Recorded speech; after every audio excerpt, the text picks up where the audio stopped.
جن کی ائمہ کرام نے، مفسرین نے اس کی وضاحت کی ہے کہ نماز کا تذکرہ اشارتاً، کنایتاً، وضاحتاً قرآن میں تقریباً 500 جگہوں پر اللہ نے کی ہے.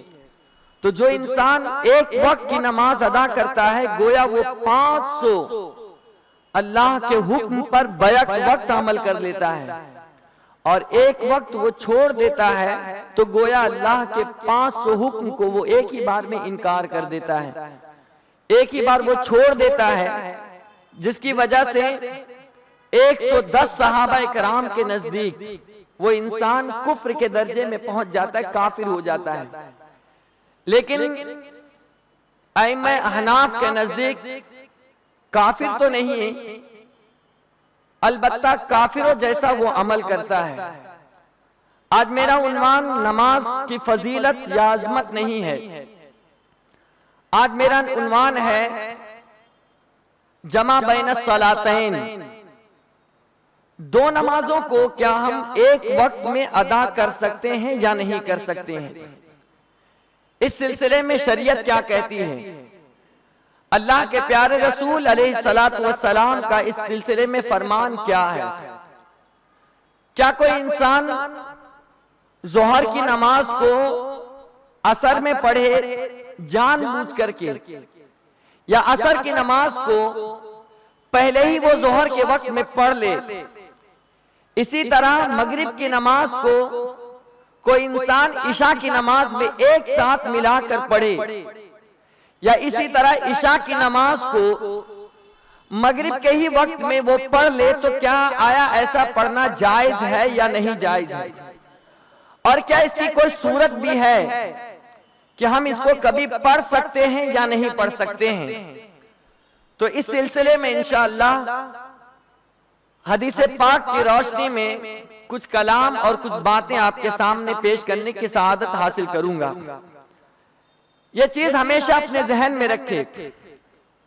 دو چیزیں ہوتی ہے، ایک تو یہ ہے جیسا کہ اللہ نے فرمایا ان الصلاۃ کانت علی المؤمنین کتابا موقوتا، کہ بے شک نماز مومنین پر اپنے وقت پر فرض کر دی گئی ہے.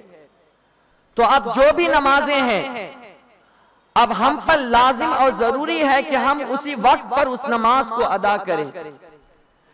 ایسا نہیں ہو سکتا کہ فجر کی نماز میں ہی ہم ظہر کی نماز کو بھی انکلوڈ کر دیں، ملا دیں، ظہر کی نماز کے اندر ہم عصر کو ملا دیں. اگر کوئی انسان جان بوجھ کر کے ایسا کرے تو گویا کہ وہ جان بوجھ کر کے نماز کے ساتھ وہ ایک کھیل کر رہا ہے، اور قرآن کی اس آیت کو وہ گویا کی ٹھکرا رہا ہے، جس کی پاداش میں وہ ایمان سے بھی خارج ہو سکتا ہے. تو شرط لازم بلکہ فرض یہ ہے کہ جو نماز اللہ نے جس وقت میں مقرر کر دی ہے اسی وقت میں ہم اس نماز کو ادا کریں گے. فجر کی نماز اللہ نے مقرر، اللہ کے رسول نے وقت بتا دی، اب اسی اعتبار سے ہم فجر کی نماز کو اس کے وقت میں ہم ادا کریں گے. ظہر کی نماز کا جو ٹائم اور جو وقت متعین کر دیا گیا ہے اسی وقت میں ہم اسے ادا کریں گے. عصر کی نماز کو ہم اسی کے وقت میں ادا کریں گے، مغرب کی نماز کو ہم اس کے وقت میں ادا کریں گے، عشاء کی نماز کو ہم اس کے وقت میں ادا کریں گے. اس کے برعکس اگر کوئی انسان کرے تو یہ اس کے لیے جائز نہیں ہے. اس کی دو صورتیں بتائی گئی ہے. کبھی انسان سفر کے لیے نکلتا ہے، کبھی انسان مریض ہوتا ہے، کبھی انسان پر ایسی مصیبت طاری ہوتی ہے کہ اس کے پاس وقت نہیں ہوتا ہے نماز کے لیے. ایسی صورت میں انسان کیا کرے؟ آیا وہ دو نماز کو ایک ساتھ جمع کر کے پڑھ لیں یا الگ الگ پڑھنے کا حکم دیا گیا ہے؟ تو اس کی دو صورتیں بتائی گئی ہیں. ایک کہا جاتا ہے جمع سوری اور ایک کو کہا جاتا ہے جمع وقتی. جمع سوری اس نماز کو کہتے ہیں کہ ایک نماز کا آخری وقت ہو اور دوسری نماز کا ابتدائی وقت ہو، اسے جمع سوری کہا جاتا ہے. یعنی اس طور پر کہ ظہر اور عصر کی نماز ہے اور ہمارے پاس اتنا وقت نہیں ہے کہ جماعت کے ساتھ ہم ظہر کی نماز 1:30 بجے یا 2 بجے یا 2:30 بجے ہم ادا کر سکے، ہمیں کسی سفر پر نکلنا ہے، تو ایسی صورت میں کیا ہم کریں کہ ہماری نماز بھی اپنے وقت پر ادا ہو جائے اور اللہ تعالیٰ اس کا ثواب بھی ہمیں بھرپور عطا کرے؟ تو اس کے لیے شریعت نے ایک راستہ بتایا، وہ جمع سوری کا ہے۔ وہ اس طور پر ہے کہ ظہر کا آخری وقت ہو اور عصر کی نماز کا اول وقت ہو، تو ظہر کے آخری وقت میں پہنچ کر جب تک ہم سفر کرتے رہے اور اس بات کا انتظار کرتے رہے کہ ظہر کی نماز کا آخری وقت آ جائے اور اسی وقت ہم سفر سے اتر کر ہم فوراً ظہر کی نماز ادا کریں اور مختصر سے وقت کا ہم انتظار کریں، اور جیسے ہی ظہر کی نماز کا وقت ختم ہو جائے فوراً عصر کی نماز کا وقت شروع ہو جاتا ہے، اسی وقت میں ہم فوراً عصر کی نماز پڑھ لیں اور اس کے بعد سفر پر ہم روانہ ہو جائیں۔ یہ طریقہ ہے جمع سوری کا، اور یہ بالاتفاق اگر کوئی مریض ہو تو بھی کر سکتا ہے، اگر کبھی کبھار امت کی آسانی کے لیے اللہ کے پیارے رسول علیہ السلام نے اس کی رخصت بھی دی ہے۔ کبھی انسان مریض ہو کہ وہ بار بار پانی استعمال نہیں کر سکتا، یا وہ بیڈ پر لیٹا ہوا ہے، وہ بار بار جا نہیں سکتا وضو کے لیے، تو ایسے لوگوں کے لیے جمع سوری کا استعمال کرنا اور اہتمام کرنا یہ بالاتفاق جائز ہے۔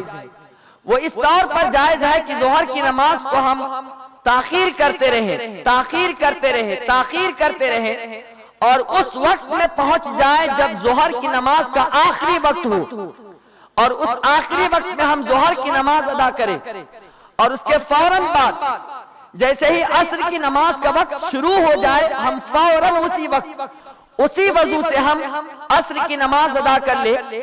اس طریقے سے ادا کرنا ائمہ احناف کے نزدیک بالاتفاق جائز ہے، اس میں کسی کا اختلاف نہیں ہے۔ اور ایک نماز ہے جمع حقیقی، یعنی جمع حقیقی اس طور پر ادا کرنا دو نمازوں کو کہ ایک ہی وقت کے اندر دو نماز کو جمع کر دینا۔ مثال کے طور پر ظہر کی نماز کو ہم تاخیر کرتے گئے اور ظہر کی نماز کا وقت ختم ہو گیا اور عصر کی نماز کا وقت شروع ہوا، تو ہم پہلے ظہر کی نماز پڑھے اور اس کے بعد ہم نے عصر کی نماز ادا کی۔ تو ایک صورت یہ ہوتی ہے کہ ہم پہلے والی نماز کو تاخیر کر کے ہم نے بعد میں پڑھ لی، اور ایک صورت یہ ہوتی ہے مغرب کی نماز اور عشاء کی نماز ہے، تو مغرب میں ہمیں کہیں سفر کرنا ہے تو ہم مغرب کی نماز پڑھیں اور اس کے بعد ساتھ ہی ساتھ ہم عشاء کی نماز کو بھی ہم مغرب کے وقت میں ہم نے پڑھ لی۔ تو یہ وہ صورت ہو گئی کہ بعد والی نماز کو پہلے والے وقت میں، اور اس سے پہلے والی صورت یہ تھی کہ پہلے والی نماز کو ہم بعد والے وقت میں ہم ادا کریں گے۔ تو جمع حقیقی میں دو صورت نکلتی ہیں، ایک جمع تقدیم اور ایک جمع تاخیر۔ جمع تقدیم اس کو کہا جاتا ہے کہ بعد والی نماز کو ہم پہلے والے وقت میں ادا کریں، اور جمع تاخیر اسے کہا جاتا ہے کہ پہلے والی نماز کو ہم بعد میں ادا کریں بعد والے وقت میں۔ تو یہ جمع حقیقی کی دو صورتیں ہیں۔ کیا یہ اس انداز میں کرنا شریعت میں جائز ہے یا نہیں جائز ہے؟ تو یہ دونوں صورتیں احناف کے نزدیک، بلکہ میرے مصطفیٰ کے نزدیک بھی، میرے آقا علیہ السلام کے نزدیک بھی، صرف حضور علیہ السلام نے جو نماز ادا کی ہے وہ صرف مناسک حج میں ادا کی ہے، عرفہ کے لیے اور مزدلفہ کے لیے۔ اس کے علاوہ آدمی چاہے بیمار پڑے، چاہے کسی سفر میں ہو، چاہے بہت زیادہ آندھی آ رہی ہو، چاہے بہت تیز بارش ہو رہی ہو، یا کوئی بھی صورتحال ہو، ہم اس انداز میں کہ ایک ہی وقت میں دو نماز کو ایک ساتھ جمع کر کے ہم نہیں پڑھ سکتے ہیں، چاہے کچھ بھی ہو جائے۔ اس لیے کہ اللہ نے قرآن میں صاف انداز میں فرما دیا ان الصلاۃ کانت علی المؤمنین کتابا موقوتا، کہ بے شک نماز کو اللہ نے ان کے وقتوں پر مومنین پر فرض قرار دے دیا ہے۔ اب اگر کوئی انسان ظہر کی نماز کو تاخیر کرتا گیا اور ظہر کا وقت ختم ہو گیا اور عصر کی نماز کا وقت شروع ہوا اور عصر کے وقت میں اگر وہ ظہر کی نماز پڑھے گا تو اس کی نماز ادا نہیں بلکہ اس کی نماز قضا ہو جائے گی، اور قضا کرنے کا جو وبال ہے اور جو گناہ ہے اللہ تعالیٰ اسے عطا کرے گا۔ اب یہ دراصل یہ مسئلہ بتانے کی ضرورت اس لیے پیش آئی کہ جو فرقہ اہل حدیث ہے، اہل حدیث کا طبقہ، وہ ہر معاملے میں اہل سنت سے اختلاف کرتے ہیں اور ہر نئی چیز عوام کے سامنے گمراہیت پھیلانے کے لیے چند حدیثوں کا سہارا لے کر کے ہمیں بیوقوف بناتے ہیں، اس لیے کہ ہمارے نوجوان طبقے کے بچے علم سے نابلد ہے، علم کے قریب نہیں آتے ہیں، اور ہمارے اجتماعات میں قافلوں میں سنی دعوت اسلامی کے قافلوں کے اندر وہ شرکت نہیں کرتے، جس کی وجہ سے وہ دین سے بہت نابلد رہتے ہیں۔ تو میں سب سے گزارش کروں گا کہ مہینے میں 3 دن ہی صحیح کیوں نہ ہو، ہفتے میں 1 ہی دن صحیح کیوں نہ ہو، آپ طلب علم کے لیے ضرور نکلو۔ اس کا فائدہ یہ ہوگا کہ جب تک آپ علم حاصل کرتے رہو گے اللہ ہر قدم کے بدلے میں آپ کو ثواب عطا فرمائے گا۔ ایک فائدہ تو یہ ہوگا، دوسرا فائدہ یہ ہوگا اللہ سال بھر کے پچھلے گناہ کو اللہ معاف فرما دے گا۔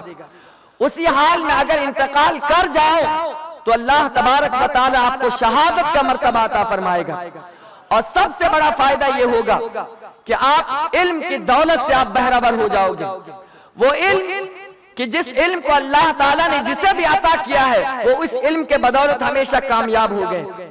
ایک اجنبی انسان ہوتا ہے، نہ تو اس کے گھر کا کوئی پتہ، نہ اس کے خاندانوں کا کوئی پتہ، نہ تو اس کے اہل و عیال کا کوئی پتہ، وہ ایک اجنبی مجہول شخص ہوتا، لیکن جب وہ علم سے بہرہور ہو جاتا ہے، جب اللہ تعالیٰ اس کے سینے کے اندر علم عطا کر دیتا ہے تو اس کے سامنے بڑے بڑے مالدار بھی گھٹنا ٹیک دیتے ہیں اور اس کے ہاتھ کو چوم کر کے اپنی مقدر کو جگمگانے کی وہ کوشش بھی کرتے ہیں۔ تو علم حاصل کرو، اور یہ مسئلہ اس لیے بتایا جا رہا ہے کہ یہ وہ مسئلے ہیں کہ آج مختلف علاقوں میں جہاں اہل حدیثوں کا غلبہ ہو رہا ہے، آج بہت سارے ہمارے بچے بھٹک جاتے ہیں اور کہتے ہیں یہ صحیح کہہ رہا ہے۔ تو اسی کا خلاصہ آج ہمیں اس درس میں کرنا ہے۔ ان لوگوں کا کہنا یہ ہے کہ اگر بارش ہو رہی ہو تو بارش کی صورت میں آپ عصر کے ہی وقت میں مغرب کی نماز ایک ساتھ پڑھ سکتے ہو۔ اسی طرح اگر بارش ہو رہی ہے تو مغرب کے نماز میں عشاء کی نماز کو ایک ساتھ آپ پڑھ سکتے ہو۔ اسی طرح اگر کوئی بہت زیادہ بیمار ہے تو ظہر اور عصر کی نماز کو ایک ہی وقت میں آپ ادا کر سکتے ہو۔ یہ جائز ہے، اور وہ حدیث پیش کرتے ہیں، اور حدیث ایسی پیش کرتے ہیں جس کے اندر تفصیل نہیں ہے، اجمال ہے، اور اجمال اور تفصیل بھی ہمارے نوجوان کو سمجھ میں نہیں آتا ہے کہ اجمال کسے کہتے ہیں اور تفصیل کسے کہا جاتا ہے، یہ بھی ہمارے بچے نہیں سمجھتے ہیں۔ تو آج اس کا بھی خلاصہ ہو جائے، یعنی ایسی حدیثیں پیش کرتے ہیں جس سے ہمیں یہ محسوس ہوتا ہے کہ سامنے والا صحیح کہہ رہا ہے، جبکہ وہ صحیح نہیں کہہ رہا بلکہ ہماری آنکھوں میں وہ دھول جھونک رہا ہے۔ اب آئیے میں اس سلسلے میں آپ کو حدیث پاک دوں۔ جمع حقیقی ایک وقت کے اندر 2 نماز کا ادا کرنا جائز نہیں ہے، جائز صرف ایک ہی صورت ہے، وہ صورت یہ ہے 2 نماز کو ایک ساتھ آپ اس طور پر ادا کر سکتے ہیں کہ ظہر کا آخری وقت ہو، ظہر کے آخری وقت میں آپ ظہر کی نماز ادا کرو، پھر اس کے بعد عصر کا وقت شروع ہو جائے اور عصر کے ابتدائی وقت میں آپ عصر کی نماز ادا کرو۔ تو اس طور پر بھی دونوں نمازیں ایک ساتھ ہوئی، لیکن فرق اس میں سب سے بڑا یہ ہوا کہ دونوں نمازیں اپنے وقت پر ادا ہوئی، دونوں ایک وقت پر ادا نہیں ہوئی۔ یہ ہمیشہ دھیان رکھیں۔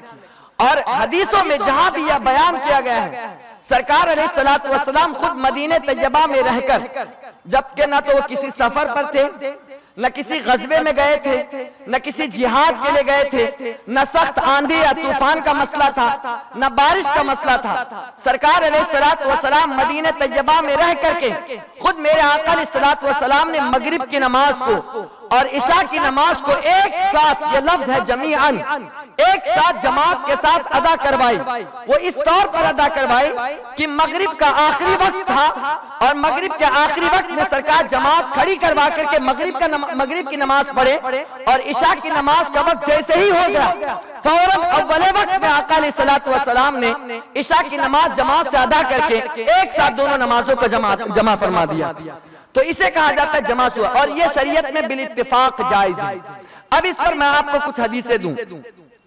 سب سے پہلی حدیث جو عبداللہ ابن مبارک رضی اللہ تعالیٰ عنہ سے منقول ہے، اور اس حدیث کی 10 سندیں ہیں، 10 سندیں ہیں، اور علم حدیث میں، اصول علم حدیث کے اندر یہ قاعدہ کلیہ ہے کہ اگر کسی حدیث کے اندر ایک حدیث کی 9 سے زیادہ سندیں پالی گئی تو وہ حدیث تواتر کے درجے میں پہنچ جاتی ہے، اس کا درجہ بہت مشہور ہو جاتا ہے، اس کا رتبہ تمام حدیثوں میں بڑھ جاتا ہے۔ تو اس حدیث کی 10 سندیں ہیں، میں 10 سندوں کو پیش نہیں کروں گا، صرف آپ کو متن بتاؤں گا۔ اور اس حدیث پاک کو 7 محدثین نے تخریج کی ہے، 7 الگ الگ کتابوں کے اندر محدثین نے اس کی تفصیل بیان کی ہے۔ سب سے پہلے جس محدث نے اپنی کتاب میں اس کو نقل کیا ہے وہ امام بخاری رضی اللہ تعالیٰ عنہ، سب سے پہلے امام بخاری نے اس حدیث پاک کو بیان کیا۔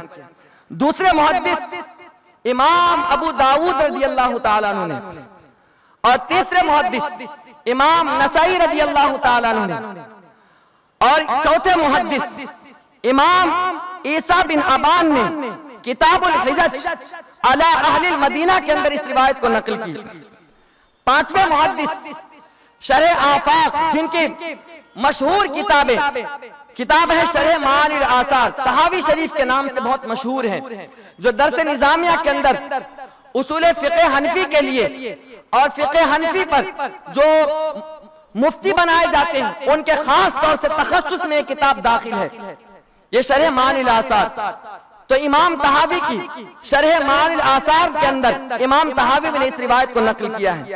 چھٹے محدث امام زہلی رضی اللہ تعالیٰ عنہ نے اپنی کتاب زہریات کے اندر اس روایت کو نقل کی ہے۔ اور ساتویں محدث امام اسماعیلی رضی اللہ تعالیٰ عنہ نے مستخرج صحیح بخاری شریف کے اندر جو صحیح بخاری کی تخریج کی ہے امام اسماعیلی نے، اس کتاب کے اندر اس روایت کو نقل کی۔ 7 محدثوں نے اس روایت کو نقل کی، اور میں یہ روایت ضعیف سند سے پیش نہیں کروں گا، میں اس روایت کو امام ابو داؤد کی کتاب سے سنن ابو داؤد سے اس روایت کو نقل کرتا ہوں، جس کی سند اعلیٰ درجے کی ہے اور صحیح ہے۔ اور سنن ابو داؤد کے بارے میں پہلے بھی آپ نے سنا کہ جس گھر کے اندر ابو داؤد شریف موجود ہو گویا خود محمد مصطفیٰ صلی اللہ علیہ وسلم اس گھر میں جلوہ گر ہوتے ہیں، خود میرے آقا اس گھر میں جلوہ گر ہوتے ہیں اور کلام فرماتے ہیں۔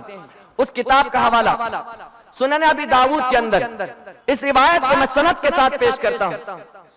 حدثنا محمد بن عبید المحاربی حدثنا محمد بن فضیل عن ابیہ عن نافع وعبد اللہ بن واقد ان مؤذن بن عمر رضی اللہ عنہ قال الصلاة قال سر حتى إذا كان قبل غيوب الشفق نزل فصلى المغرب ثم انتظر حتى غاب الشفق فصلى العشاء ثم قال أن رسول الله صلى الله عليه وسلم كان إذا عجل به أمر صنع مثل ذلك الذي صنعت فصار في ذلك اليوم واللیلہ مسیرت ثلاث۔ فرماتے ہیں امام ابو داؤد کی اس حدیث کو مجھ سے میرے استاذ محمد بن عبید المحاربی نے بیان کی۔ وہ فرماتے ہیں میرے استاذ محمد بن فضیل نے اس روایت کو مجھ سے بیان کی۔ محمد فرماتے ہیں میرے والد گرامی فضیل نے اس روایت کو مجھ سے نقل کی۔ فضیل کہتے ہیں کہ یہ روایت حضرت نافع نے بیان کی۔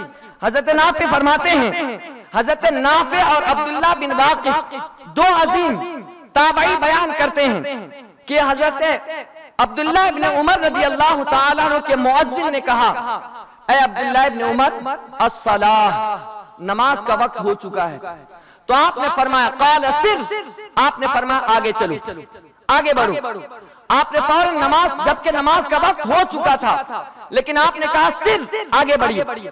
پھر اس کے بعد چلے حتی اذا کان قبل غیوب الشفق، یہاں تک کہ سورج جو ہے، شفق، سورج کی شفق جو ہوتی وہ ڈوب گئی. اس کے بعد نزل، وہ اترے. فصل المغرب، اور مغرب کی نماز ادا کی. ثم انتظر، پھر اس کے بعد انتظار کیے. حتی غاب الشفق، پھر اس کے بعد شفق ڈوب گیا. فصل العشاء، پھر اس کے بعد آپ نے عشاء کی نماز ادا کی. ثم قال، پھر حضرت عبداللہ ابن عمر نے فرمایا ان رسول اللہ صلی اللہ تعالی علیہ وسلم، کہ میرے آقا علیہ السلام کان اذا عجل به امر، کہ جب وہ کسی معاملے میں عجلت میں ہوتے، امر صنع مثل الذی صنعت، تو ویسے ہی کرتے جیسے میں نے کیا ہے. یعنی آج مجھے کسی کام کے، کسی سفر میں مجھے جانا تھا اور مغرب کی نماز کا وقت ہو چکا تھا، لیکن سورج کی شفق جو ہے سفیدی ابھی ظاہر تھی، لالی پن ابھی موجود تھا شفق. تو اس وقت آپ نے فرمایا کہ آگے چلو، یہاں تک کہ جب آخری وقت آیا مغرب کی نماز کا تو آپ نے فرمایا یہاں پر ٹھہرو. اس کے بعد فصل المغرب، مغرب کی نماز ادا کی. ثم انتظر، پھر اس کے بعد انتظار کیے. پھر اس کے بعد سورج جو شفق جو ہے وہ پھر سے ڈوب گیا. اس کے بعد آپ نے عشاء کی نماز ادا کی اور فرمایا میرے آقا علیہ الصلوۃ والسلام اسی طریقے سے نماز ادا کیا کرتے تھے. تو یہاں پر بھی دو نمازیں ایک ساتھ ادا کی گئی ہیں، لیکن دونوں نمازوں کو اپنے وقت میں ادا کی گئی. چاہے آپ کسی سفر پر جائیں، چاہے آپ کتنی بھی بارش ہو، چاہے آپ بیماری میں ہو، چاہے آپ کتنی بھی تکلیف میں رہیں، لیکن نماز کو اس کے وقت پر ہی ادا کیا جائے گا. اگر نماز کو اس کے وقت پر ادا نہیں کریں گے بلکہ بعد میں ادا کریں گے تو وہ نماز ادا نہیں بلکہ قضا مانی جائے گی. اور جان بوجھ کر کے اس طرح صورت کرنے کی صورت میں آپ گناہگار بھی ہوں گے اور اللہ آخرت میں آپ کو سزا بھی عطا فرمائے گا. یہ پہلی حدیث آپ کو پیش کیا، اور اس حدیث کی سند کے بارے میں کہا گیا ھذا الحدیث صحیح، یہ حدیث بالکل صحیح ہے سند کے اعتبار سے. دوسری حدیث جو امام نسائی رضی اللہ عنہ نے روایت کی ہے، اور یہ حدیث بھی بالکل صحیح ہے، صحیح سند کے ساتھ. ضعیف روایتیں پیش نہیں کر رہا ہوں، صحیح حدیث پیش کر رہا ہوں، اسے بھی سنیں. اخبرنا محمد بن خالد حدثنا الولید حدثنا ابن جابر حدثني نافع قال خرجت مع عبيد الله مع عبد الله بن عمر في سفر يريد أرضا له فآتاه عات فقال أن صفية بنت أبي عبيد لما بها فانظر أن تدركها. فخرج مسرعا ومعه رجل من قريش يسايره وغابت الشمس فلم يصلي الصلاة وكان عهدي به وهو يحافظ على الصلاة. فلما أبطأ قلت الصلاة يرحمك الله.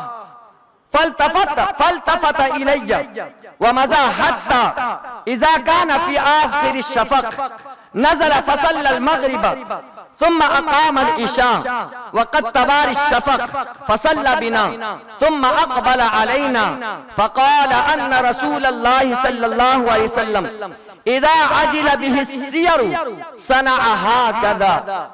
حضرت نافع رضی اللہ عنہ فرماتے ہیں، میں اس پورے سند کا ترجمہ نہیں کر رہا، فرماتے ہیں حضرت نافع کہ عبداللہ ابن عمر اپنی ایک زمین کو تشریف لیے جا رہے تھے، ایک زمین کے پاس وہاں تشریف لے کر کے جا رہے تھے. کسی نے آ کر کہا آپ کی زوجہ صفیہ بنت ابی عبید اپنے حال میں مشغول ہے، یعنی وہ اپنی آخری حالت میں چل رہی ہے، آپ شاید ہی آپ اس سے ملاقات کر سکے یا آخری ایام میں ہے شاید آپ اس سے مل سکے. جب یہ حضرت عبداللہ ابن عمر سنتے ہیں تو فوراً سرعت کے ساتھ وہ دوڑ پڑتے ہیں اور تیزی کے ساتھ بھاگتے ہیں. لیکن حضرت عبداللہ ابن عمر کے ساتھ ایک اور قریشی لوگ انسان جو حضور حضرت عبداللہ ابن عمر کے ساتھ تھے، فرماتے ہیں جیسے ہی نماز کا وقت ہوا سورج ڈوب گیا اور نماز ادا نہیں کی، وہ قریشی کہتے ہیں کہ اے عبداللہ الصلاۃ الصلاۃ الصلاۃ، نماز نماز نماز. اور فرماتے ہیں وہ قریشی کہ آپ کی ہمیشہ یہ عادت تھی کہ آپ کبھی بھی نماز چھوڑتے نہیں تھے. وَهُوَ يُحَافِظُ عَلَى الصَّلَاةِ، وہ ہمیشہ نماز کی پابندی کرتے تھے. لیکن آج میں ان کو یہ دیکھ رہا ہوں کہ وہ نماز چھوڑ کر کے آگے بڑھ رہے ہیں، آگے بڑھ رہے ہیں. جب دیر لگائی تو میں نے کہا نماز خدا آپ پر رحم فرمائے. پھر انہوں نے، وہ کہتے ہیں پھر فَالْتَفَتَ إِلَيَّ، پھر وہ میری طرف متوجہ ہوئے اور متوجہ ہو کر پھر اس کے بعد آگے بڑھ گئے، آگے بڑھے. جب شفق کا آخری حصہ باقی تھا ڈوبنے کے قریب، شفق کا آخری حصہ ڈوبنے کے قریب تھا، اس وقت آپ رکتے ہیں اور اس کے بعد مغرب کی نماز ادا کرتے ہیں. اور مغرب کی نماز ادا کرنے کے بعد تم منتظر، پھر اس کے بعد انتظار کرتے ہیں. اور انتظار کر کے جب وہ شفق ڈوب جاتا ہے اسی کے فوراً بعد آپ عشاء کی نماز ادا کرتے ہیں. اور عشاء کی نماز ادا کرنے کے بعد وہ کہتے ہیں پھر ہماری طرف حضرت عبداللہ ابن عمر متوجہ ہوئے اور فرمایا کہ آقا علیہ السلام کو جب کبھی سفر میں آپ جلدی کرتے تھے تو اسی انداز میں آپ نماز ادا کیا کرتے تھے، اسی انداز میں نماز ادا کرتے تھے.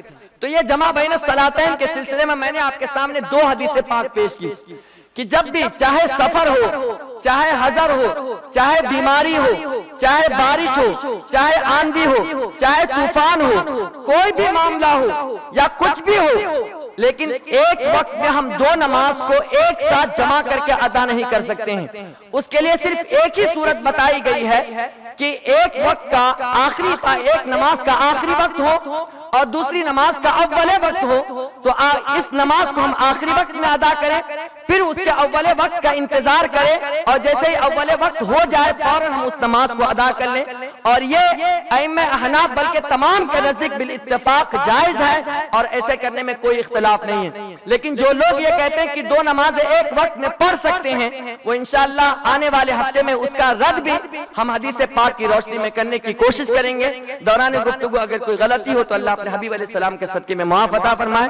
وما علینا الا البلاغ المبین. السلام علیکم ورحمۃ اللہ وبرکاتہ.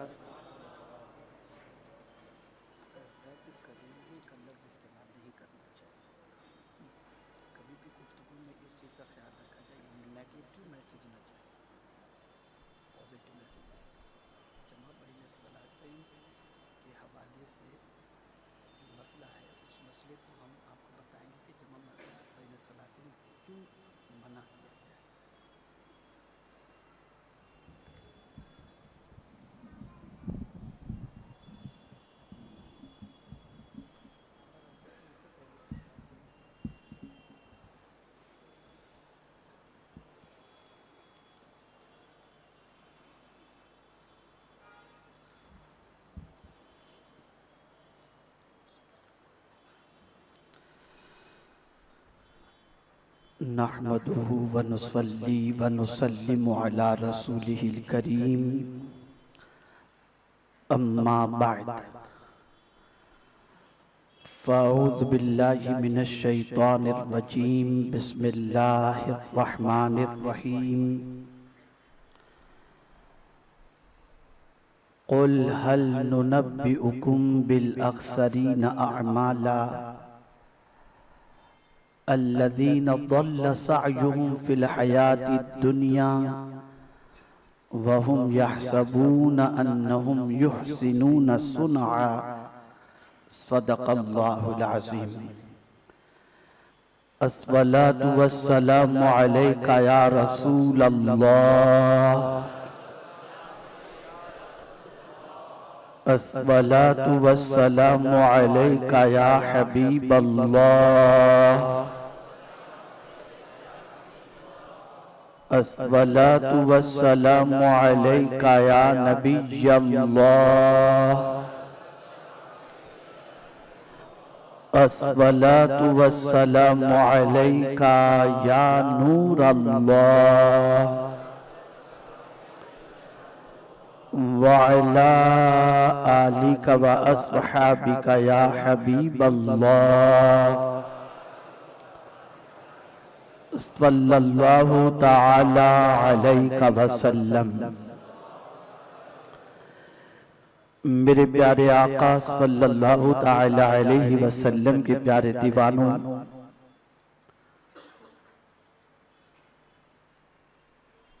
مدینہ منورہ اور مکہ مکرمہ کے مبارک سفر سے واپسی کے بعد آج ہفتہ واری اجتماع میں میری شرکت ہو رہی ہے۔ الحمدللہ ہفتہ واری اجتماع میں حاضر ہونے والے اور دنیا کے مختلف ملکوں میں ہفتہ واری اجتماع کو سننے اور دیکھنے والوں کے لیے میں نے خانہ کعبہ کے سامنے اور حضور صلی اللہ علیہ وسلم کی سنہری جالیوں کے سامنے میں نے دعائیں کی ہیں۔ اللہ رب العزت جل جلالہ ان دعاؤں کو شرف قبولیت سے نوازے۔ میرے پیارے آقا صلی اللہ تعالی علیہ وسلم کے پیارے دیوانوں، آج کے موضوع کے حوالے سے آپ تک یہ اطلاع پہنچی ہوگی کہ آج کا ہمارا موضوع ہے مسلمان پریشان کیوں؟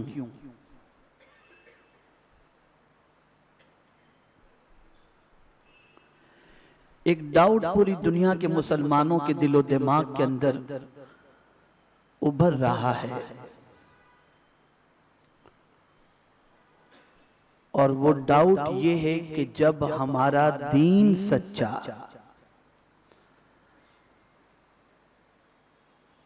ہم جس رب کو مانتے ہیں، جس قرآن کو مانتے ہیں، جس رسول اعظم صلی اللہ علیہ وسلم کو مانتے ہیں، آخرت کو مانتے ہیں، بعث بعد الموت کو مانتے ہیں، یہ سارا عقیدہ جب درست ہے اور صحیح ہے تو پھر پوری دنیا میں آج اس عقیدے کے ماننے والے پریشانی کے شکار کیوں؟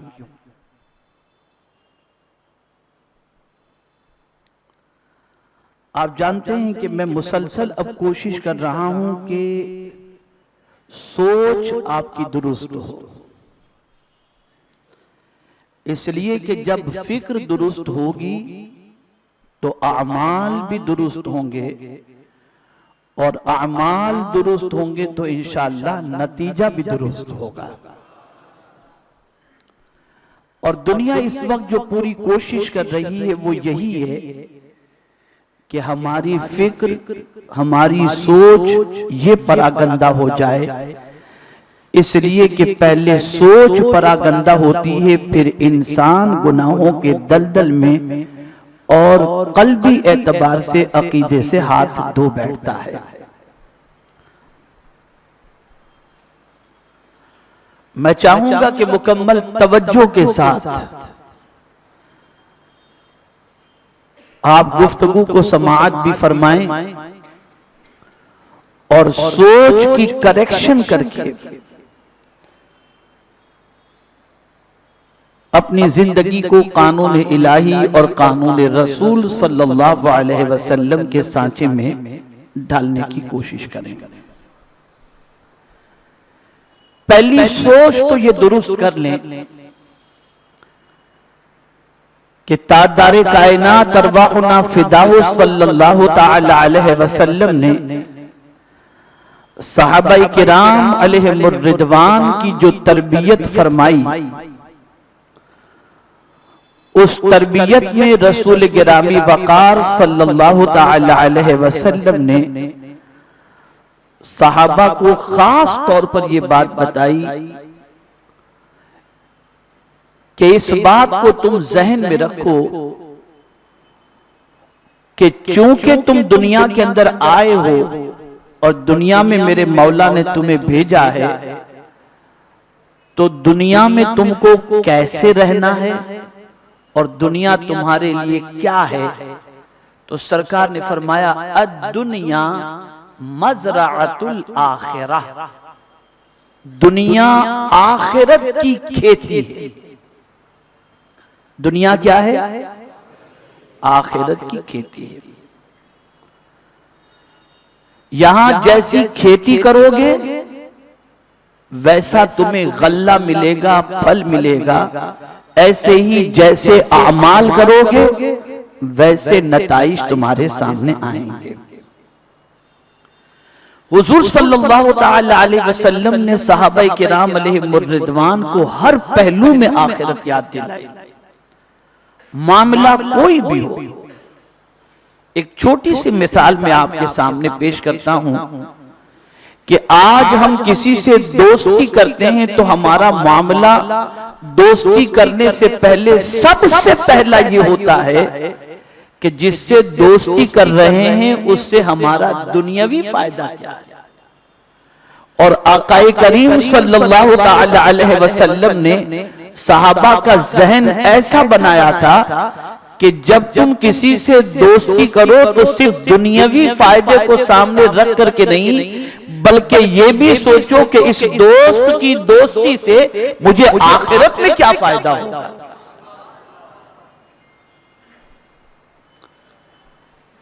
تو جا بجا قرآن مقدس میں اللہ کے رسول صلی اللہ تعالی علیہ وسلم پر نازل ہونے والی آیتوں کے ذریعے اور خود حضور صلی اللہ تعالی علیہ وسلم کے ارشادات کی روشنی میں اگر دیکھا جائے تو ہمیں آخرت کے حوالے سے باور کیا گیا، آخرت کے حوالے سے سوچنے سے متعلق ہمیں تعلیم دی گئی اور ہماری فکر کو اس طریقے سے درست کی گئی.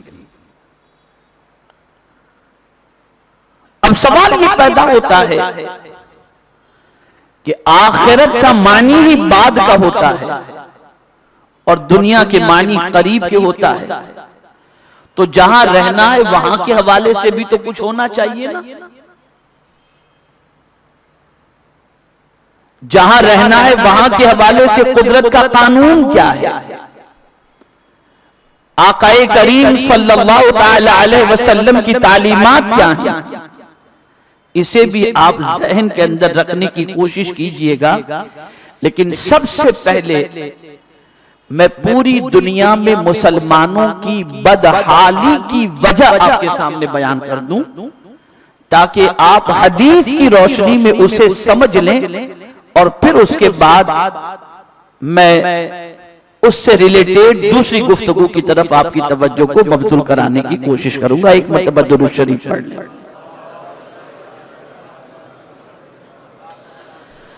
اللهم صل على سيدنا ومولانا محمد معدن الجود والكرم وآله الكرام وابنه الكريم وبارك وسلم صلاة وسلاما عليك يا رسول الله صلى الله تعالى عليك وسلم.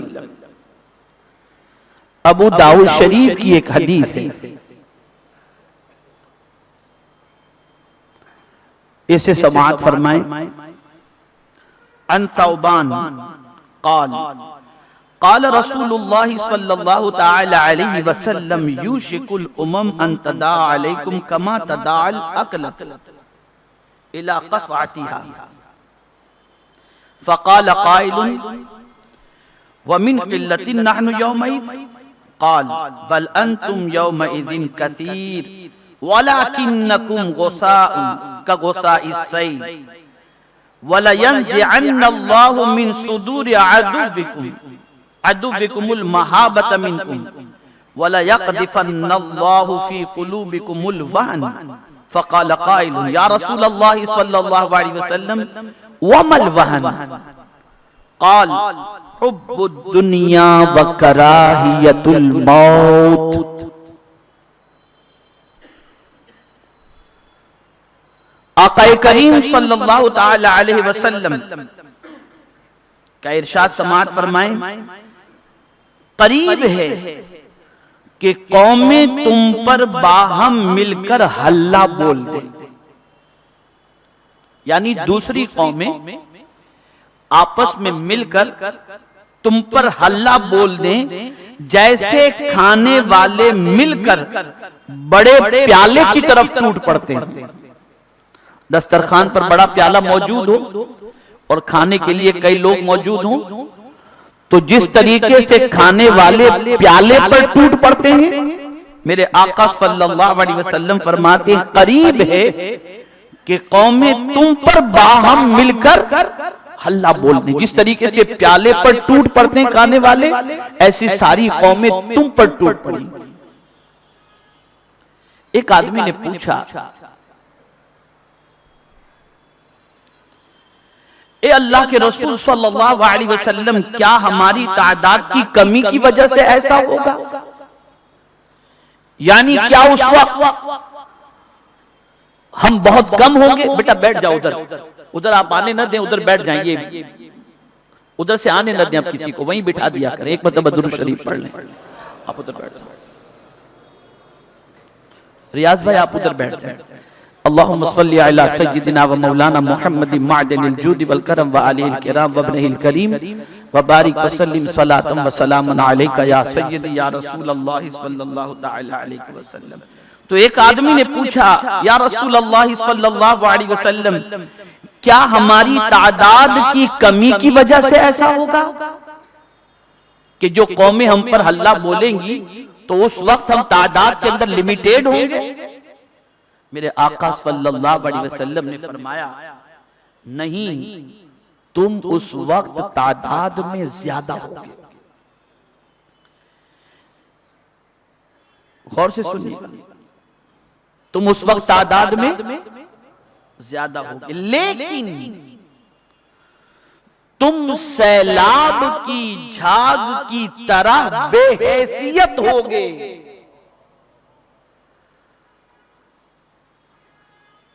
جھاگ سمجھتے ہیں نا، سیلاب کی جو جھاگ، اس کی طرح بے حیثیت ہوگے، یعنی جھاگ کسی کام کی نہیں ہوتی، اس میں کوئی طاقت نہیں ہوتی، کوئی قوت نہیں ہوتی جو سیلاب کی جھاگ ہوتی ہے۔ تو اس طرح سے میرے آقا صلی اللہ علیہ وسلم فرماتے ہیں کہ تم سیلاب کی جھاگ کی طرح بے حیثیت ہوگے، اللہ تمہارے دشمنوں کے دلوں سے تمہارا روب ختم کر دے گا۔ یعنی کوئی قوم کے دل میں تمہارا ڈر نہیں ہوگا کہ میں ان کو ستاؤں گا تو یہ ہوگا، یا میں ان کو یہ پریشانی کروں گا تو یہ، کوئی روب و دبدبا نہیں ہوگا، بے حیثیت ہوگے تم، اور تمہارے دلوں میں بزدلی ڈال دی جائے، اور تمہارے دلوں میں بزدلی ڈال دی جائے۔ کسی نے پوچھا، اے اللہ کے رسول صلی اللہ علیہ وسلم، یہ بزدلی یعنی وہن کے معنی بزدلی کے ہوتے ہیں، یا رسول اللہ صلی اللہ علیہ وسلم یہ بزدلی کیا ہے؟ تو میرے آقا صلی اللہ علیہ وسلم نے فرمایا، حب الدنیا کراہیت الموت، دنیا کی محبت اور موت کو ناپسند سمجھنا۔ یعنی جب مسلمانوں کی سچویشن ایسی ہو جائے کہ دنیا کی محبت کا غلبہ اس کے اندر پیدا ہو جائے اور موت کو وہ ناپسند سمجھنے لگے، تو پھر اس قوم کی سچویشن یہ ہو جائے گی کہ بے حیثیت وہ قوم ہو جائے گی، قومیں اس قوم کے اوپر ٹوٹ پڑے گی جیسے بھوکے پیالے پر ٹوٹ پڑتے ہیں۔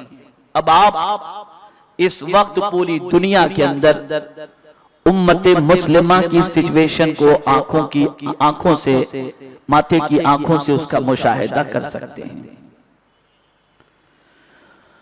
تو رسول گرامی وقار صلی اللہ تعالی علیہ وسلم نے ہماری بے حیثیتی کا تذکرہ فرمایا کہ ہم بے حیثیت کیوں ہو جائیں گے، اور ہمارا کوئی وقار، کوئی عزت، کوئی روب اور دبدبا کیوں نہیں رہے گا؟ تو اس کے حوالے سے سرکار صلی اللہ علیہ وسلم نے دو وجہیں بیان فرمائی کہ یہ دو چیزیں ہمارے دل میں پیدا ہو جائیں گی جس کی وجہ سے ہمارا روب و دبدبا ختم ہو جائے گا۔ یعنی پہلی چیز دنیا کی محبت اور دوسری چیز موت کو ناپسند سمجھنا۔ اب آئیے، آپ عالمی سطح پر پوری دنیا کے مسلمانوں کی سوچ کو پڑھ سکتے ہیں۔ آج کا حال یہ ہے کہ کل تک تو بازار میں جا کر انسان تجارت کرتا تھا، وہاں جھوٹ بول کر کے دنیا جمع کرتا تھا۔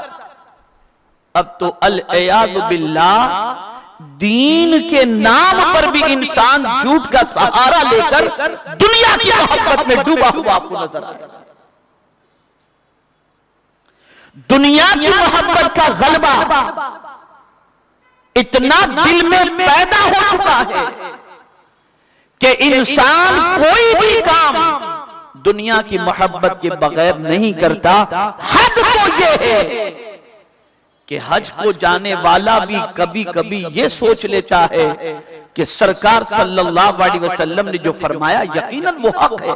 حضور فرماتے ہیں حج کرو اور مالدار ہو جاؤ، حج کرنے والے کو اللہ دولت عطا کرتا ہے، تو ایک حج کرنے والے کی نظر اس پر ہی رہتی ہے کہ میں حج کروں گا تو اللہ مجھے دولت عطا فرمائے گا۔ بلکہ چھوٹی سی مثال بتاؤں، آدمی اس پیر سے مرید ہونا پسند کرتا ہے جس پیر کی مریدی کی وجہ سے مال زیادہ آئے۔ آدمی وظیفہ بھی پوچھتا ہے تو اسی چیز کا کہ جس کی وجہ سے مال زیادہ آئے۔ میرے پیارے آقا صلی اللہ علیہ وسلم کے پیارے دیوانوں، میں آپ کو بتاؤں گا کہ کیا مال جمع کرنا یا مال حاصل کرنا یا کمانا کیا یہ برا ہے؟ نہیں۔ اگر برا ہوتا تو رب مسجد سے باہر نکلنے کا حکم نہ دیتا۔ دیکھیے دولت کمانا جائز ہے، مال کمانا جائز ہے، اور سید الایام ہے یوم جمعہ، سارے دنوں کا سردار جمعۃ المبارکہ کا دن یوم جمعہ، اور اس میں اگر کوئی مسجد کے اندر نماز پڑھ چکا نماز جمعہ تو میرا مولا مسجد میں بیٹھنے کا حکم نہیں دیتا جمعہ کی نماز کے بعد۔ قرآن کہتا ہے اذا قضیت الصلاۃ فانتشروا فی الارض وابتغوا من فضل اللہ، تم جب نماز ادا کر لو تو زمین پر پھیل جاؤ اور اللہ کا فضل تلاش کرو۔ سید الایام کی نماز ادا کرنے کے بعد مولا مسجد سے باہر نکل کر زمین پر پھیلنے کا حکم اور روزی تلاش کرنے کا حکم دے رہا ہے۔ پتہ چلا مال کمانا یا مال حاصل کرنا یہ برا نہیں ہے۔ سرکار نے لفظ کا جو انتخاب فرمایا اور ارشاد فرمایا وہ حب الدنیا ہے، دنیا کی محبت، اور یہ جب محبت اس کی دل میں پیدا ہو جاتی ہے تو پھر انسان بھائی بھائی کا نہیں رہتا، باپ بیٹے کا نہیں رہتا، خاندان خاندان کا نہیں رہتا، دوست دوست کا نہیں رہتا، رشتہ داری کی نہیں رہتی۔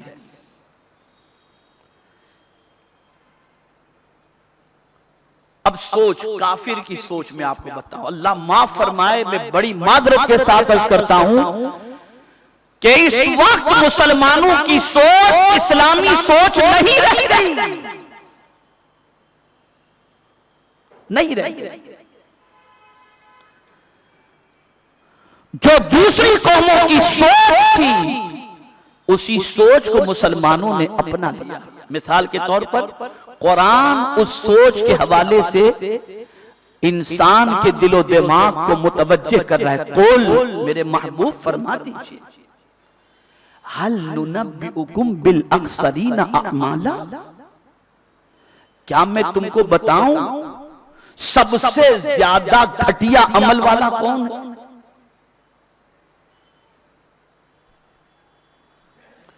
بڑھیا عمل تو سب بتاتے ہیں، ہر کام کرنے والا کہتا ہے میرا عمل سب سے بڑھیا ہے، اور گھٹیا بتانا ہو تو ساروں کے کام گھٹیا ہیں، میرے کام اچھے ہیں۔ لیکن انسان جسے گھٹیا بتائے ضرور نہیں کہ وہ گھٹیا ہو، اور انسان جسے بہتر بتائے ضروری نہیں کہ وہ بہتر ہو. ہاں میرا خدا جسے گھٹیا بتا دے وہ کبھی بہتر نہیں ہو سکتا، اور جسے بہتر بتا دے وہ کبھی گھٹیا نہیں ہو سکتا.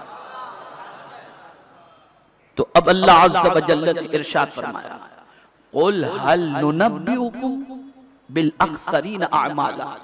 اکثرین سب سے زیادہ گھاٹے.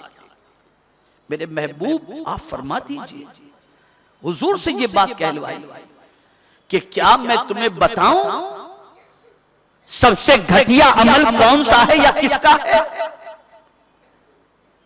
توجہ چاہوں، ساری کلئی کھل جائے گی اس وقت.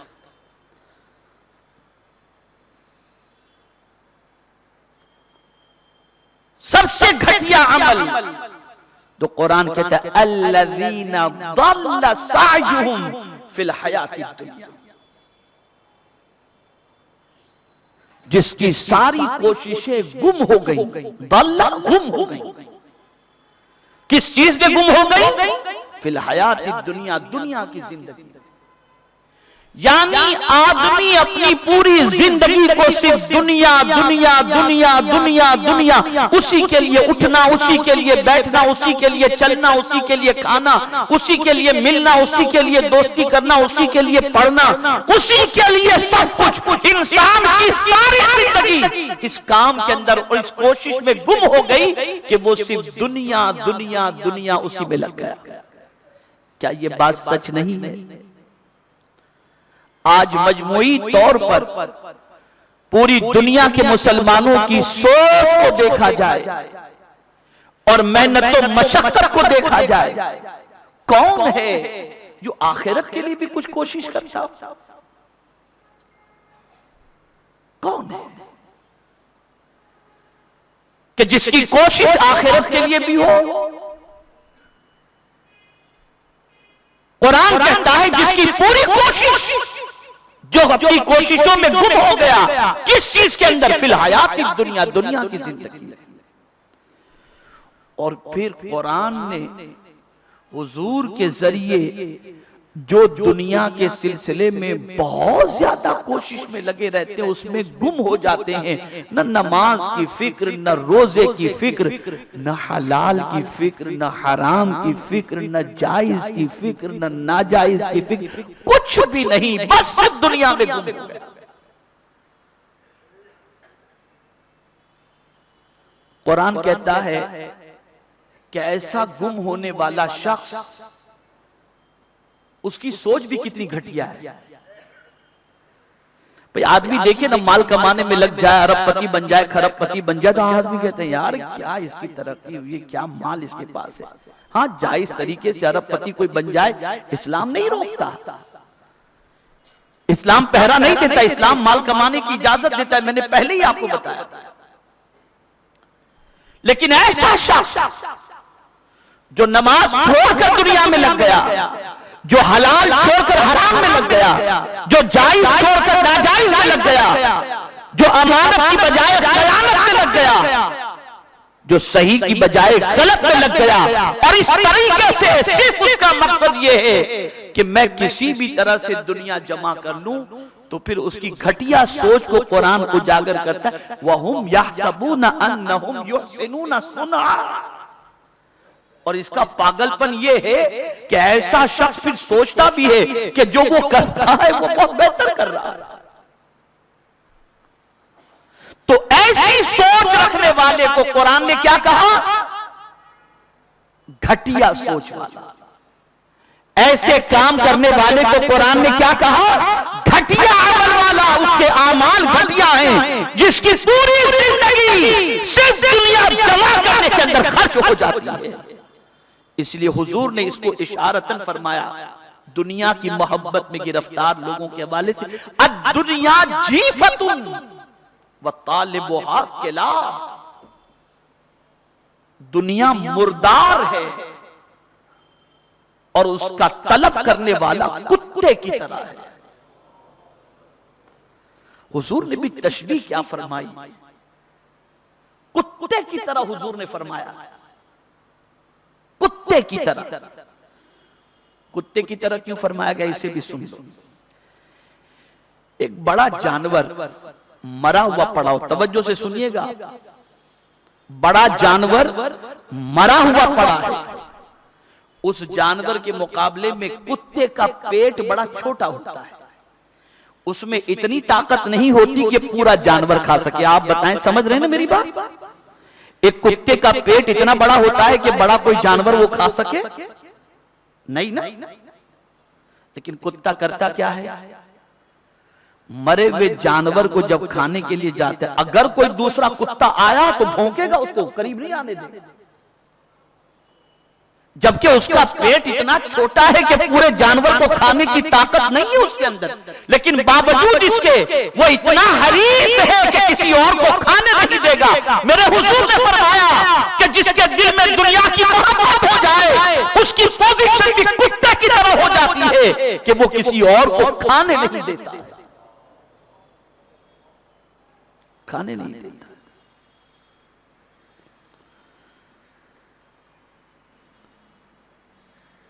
اس لیے حب دنیا نے پوری دنیا سے ہمارا روب ختم کر دیا اور پوری دنیا میں ہمیں بے حیثیت کر دیا. تو میرے پیارے آقا صلی اللہ تعالی علیہ وسلم کے پیارے دیوانوں, دنیا کی محبت کو دل میں جگہ نہ دو. کماؤ ضرور, میں مثال کے ذریعے سمجھاؤں گا, کماؤ ضرور, ہاتھ بھی چلاؤ. صبح کو حلال کمائی کے لیے نکلو, دن میں محنت کرو, ہو سکے رات میں بھی محنت کرو, ضرور کماؤ, حلال روزی کماؤ. اس لیے کہ حضور صلی اللہ علیہ وسلم اور صحابہ بیٹھے ہوئے تھے, فجر کی نماز کے بعد ایک صحابی کھڑے ہوئے اور سیدھے تجارت کے لیے نکل گئے. تو صحابہ نے آپس میں کہا, کاش کہ یہ تھوڑی دیر بیٹھ جاتے, کچھ اللہ کی یاد کر لیتے, پھر تجارت کے لیے نکلتے. آقا نے سن لیا تو میرے آقا صلی اللہ علیہ وسلم نے ارشاد فرمایا, اگر یہ شخص اس لیے تجارت کے لیے گیا ہے کہ اپنے بیوی بچوں کو اور ماں باپ کو ہاتھ پھیلانے سے بچائے گا اور ان کی حلال روزی کے ذریعے مدد کرے گا, تو اس کا یہ جانا بھی عبادت میں شامل ہے. تو اسلام مال کمانے سے نہیں روکتا. میں جو سمجھانا چاہتا ہوں سمجھیں آپ, مال کمانے سے اسلام نہیں روکتا, حب دنیا, دنیا کی محبت سے روکتا ہے. دنیا کماؤ. اب آپ سوچتے ہوں گے یار دنیا کمائیں بھی اور محبت کی بات تو اسے بھی سمجھا دو. فرمایا گیا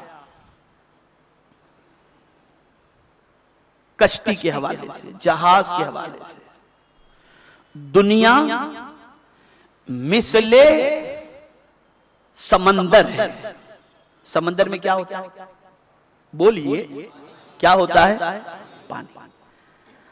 آپ مجھے بتائیے, تشبیہ دی گئی دنیا کیا ہے, سمندر کی طرح. کیا ہے دنیا, بولے آپ, میں سمجھانا چاہتا ہوں. دنیا کیا ہے, سمندر کی طرح ہے.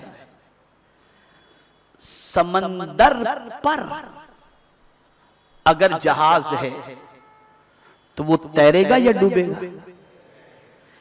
لیکن اگر سمندر میں سوراخ ہو جائے تو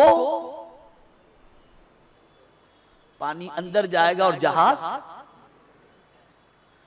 دنیا جب تک باہر ہے آپ کی زندگی سلامت رہے گی.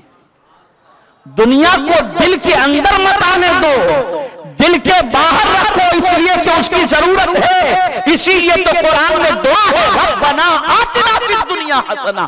اور قرآن کی اس دعا پر قربان جائیے کہ فی الدنیا صرف نہیں کہا گیا, لفظ حسنہ لگایا گیا. اچھی دنیا عطا کر. پتا چلا دنیا اچھی بھی ہے اور دنیا بری بھی ہے. وہ دنیا اچھی ہے جس دنیا کے ذریعے خدا کو راضی کیا جائے. بھئی آپ کے پاس مال ہے, آپ نے کسی فقیر کو دے دیا تو اللہ راضی ہوگا نا, راضی ہوگا نا. یہ دنیا اچھی ہے, لیکن یہی دنیا ہے عیاشی میں خرچ کر دی گئی.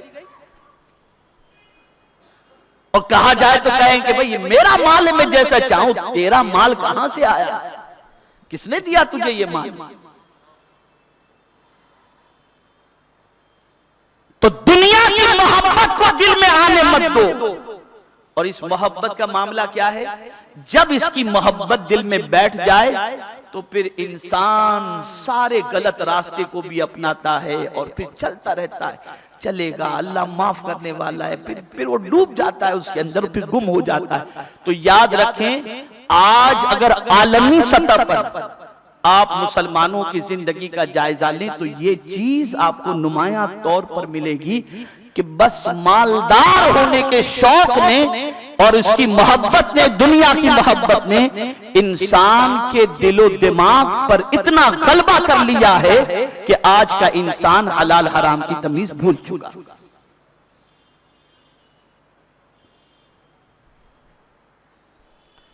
دوسری چیز تو آپ سمجھ گئے نا. اب وجہ آپ کی سمجھ میں آ گئی ہوگی کہ حب الدنیا، آپ دنیا کماؤ لیکن دنیا میں اتنے مگن نہ ہو جاؤ کہ نمازیں بھی چھوٹ جائیں. دنیا میں اتنے بھی مگن نہ ہو جاؤ کہ حلال و حرام کا خیال چھوٹ جائے. دنیا میں اتنے بھی مگن نہ ہو جاؤ کہ جائز اور ناجائز کا خیال ختم ہو جائے. دنیا کی محبت میں اتنے بھی نہ ڈوب جاؤ کہ کسی کی حق تلفی ہو جائے. غور سے سنیے گا، یہ بھی نہیں ہونا چاہیے، یہ بھی نہیں ہونا چاہیے. تو پہلی چیز دنیا کی محبت. دوسری چیز کراہیت الموت، موت کو ناپسند سمجھنا. کیا یہ بات سچ نہیں ہے کہ آج کا مسلمان جو ہے وہ موت کو اچھا نہیں سمجھتا؟ بالکل نہیں اچھا سمجھتا. اسے دنیا اتنی پسند ہے کہ موت کے حوالے سے، مرنے کے حوالے سے وہ اپنے دل و دماغ کے اندر ایسی سوچ رکھتا ہے، یا اللہ میں مروں گا. ایک ہوتا ہے موت کا ڈر، وہ الگ چیز ہے. اور موت کو ناپسند کرنا، اس کو میں سمجھاتا ہوں. موت کو ناپسند کرنا، اس سے مراد یہ ہے کہ انسان دنیا سے اتنی محبت کر چکا ہے کہ دنیا چھوٹے اور دنیا پیدا کرنے والے رب کی بارگاہ میں وہ حاضر ہو کر آخرت کی نعمتوں سے مالا مال ہو، یہ اس کے ذہن میں نہیں. میں آپ کو سمجھاؤں گا اچھی طریقے سے، قرآن کی روشنی میں سمجھاتا ہوں. یہ سوچ، موت کو ناپسند کرنے کا سوچ کی سوچ، یہ کس کی سوچ ہے؟ یہ کافر کی سوچ ہے. ان الذین لا یرجون لقاءنا ورضوا بالحیاۃ الدنیا واطمأنوا بها. بے شک ہم سے ملنے کی امید نہیں رکھتے اور دنیا کی زندگی سے راضی ہیں. اب یہ دنیا کی زندگی سے راضی. اب آپ انسان کو دیکھیں، ساری کوشش دنیا کے لیے ہے اور وہ دنیا ہی کی زندگی میں ساری بہتری چاہتا ہے، اس لیے ساری تمام دنیا کے لیے کر رہا ہے. مرنے کا خیال اسے پریشان کر دیتا ہے اور سوچتا ہے یار مرنے کے بعد پتہ نہیں کیا ہو، اس لیے جو بھی کرنا ہے دنیا ہی میں کر لو اور دنیا کی زندگی کے اندر عیش کے ساتھ زندگی گزارو. اسی لیے حضور نے صحابہ کی تربیت کے اندر فرمایا لا عیش الا عیش الاخرہ. عیش دنیا کا نہیں ہے، آخرت کا عیش سب سے بہترین ہے. سرکار نے صحابہ کی تربیت فرمائی. کافر کی سوچ یہ دنیا کے اندر مطمئن رہنے کی ہے اور دنیا میں راضی رہنے کی ہے، دنیا سے راضی رہنے کی. لیکن مومن کی سوچ دیکھیے، قرآن کی آیت لا یرجون لقاءنا، ہم سے ملنے کی امید نہیں رکھتے. آپ جانتے ہیں ایک ایسا نقطہ آپ کے سامنے عرض کروں گا کہ آپ کا ایمان تازہ ہو جائے گا. آپ مجھے بتائیے، اللہ کے ولیوں سے ملنے کی آپ کے دل میں تمنا ہے یا نہیں؟ ہے نا؟ ہوتی ہے نا؟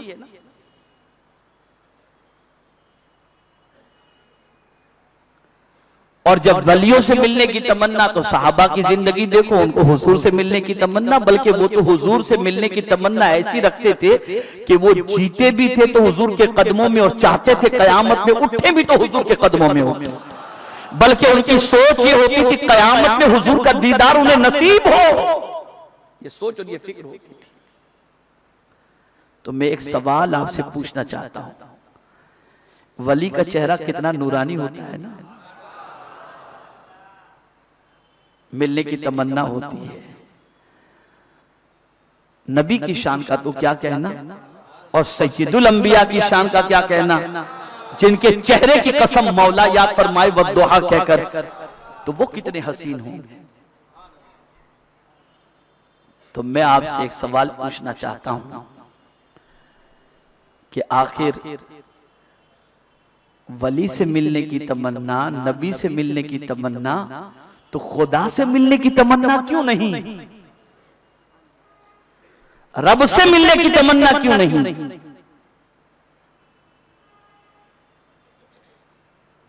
اب جسے رب سے ملنے کی تمنا ہو اسے کیا کرنا چاہیے؟ تو قرآن کہتا ہے فَمَنْ كَانَ يَرْجُو لِقَاءَ رَبِّ فَلْيَعْمَلْ عَمَلًا صَالِحًا، جسے اللہ سے ملنے کی تمنا ہو اسے چاہیے کہ وہ نیک عمل کرے۔ ہم لوگوں پر زندگی جو ہے نا، ہم چاہتے ہیں کہ ہماری زندگی آسان گزرے، اور اس پر کوئی مذائقے کی بات نہیں ہے، لیکن اولیاء کرام، صحابہ کرام، تابعین کرام کے لیے زندگی ایک بوجھ تھی، ایک بوجھ تھی۔ کس اعتبار سے بوجھ تھی؟ وہ جانتے تھے کہ یہ جب تک زندگی کا بوجھ ہمارے اوپر ہے نا، ہم خدا سے مل نہیں سکیں گے۔ جب یہ زندگی کا رشتہ ہمارا ختم ہوگا نا، تب اپنے رب سے ملاقات کریں گے۔